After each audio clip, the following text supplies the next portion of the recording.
with you. So you're doing a lot of give and take, है ना?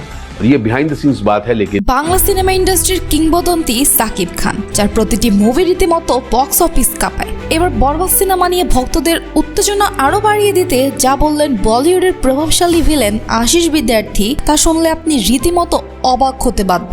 শোনা যাচ্ছে এই সিনেমায় ভিলেনের চরিত্রে অভিনয় করতে যাচ্ছেন আশিস বিদ্যার্থী। তবে শুধু এইটুকুই নয়, সম্প্রতি তিনি সাকিব খানের সঙ্গে কাজ করা নিয়ে এমন একটি মন্তব্য করেছেন যা ভক্তদের মধ্যে ভাইরাল হয়ে গিয়েছে। আশিস বলেছেন, সাকিব খান শুধু বাংলা ইন্ডাস্ট্রির একজন সুপারস্টারই নয়, তিনি একজন অভিজ্ঞ এবং পরিশ্রমী অভিনেতাও। তার সঙ্গে স্ক্রিন শেয়ার করা আমার জন্য সম্মানের বিষয়। এমন উচ্ছ্বসিত প্রশংসায় বরবাদ সিনেমার প্রতি ভক্তদের আগ্রহ দ্বিগুণ বেড়ে গিয়েছে। শোনা যাচ্ছে সিনেমাটির একটি গুরুত্বপূর্ণ সিকোয়েন্সে সাকিব খানের বিপরীতে আশিস বিদ্যার্থীর অভিনয় থাকবে দারুণ উত্তেজনাপূর্ণ। ভক্তদের ধারণা এই সিনেমাটি বাংলা চলচ্চিত্রে নতুন রেকর্ড করতে পারে। আর একটি চমকপ্রদ নিউজ হলো, বরবাদ ছাড়াও সাকিব খান এবং আশিস বিদ্যার্থী নতুন আরেকটি প্রজেক্টে একসঙ্গে কাজ করছেন, যেখানে আশিস বিদ্যার্থীর চরিত্রটি বেশ রহস্যময় দেখানো হবে। তো দর্শক, বলিউডের এত বড় একজন খলনায়ক সাকিব খানের সঙ্গে কাজ করলে বাংলায় সিনেমার জন্য কি ভালো হবে? অবশ্যই কমেন্টে জানাবেন।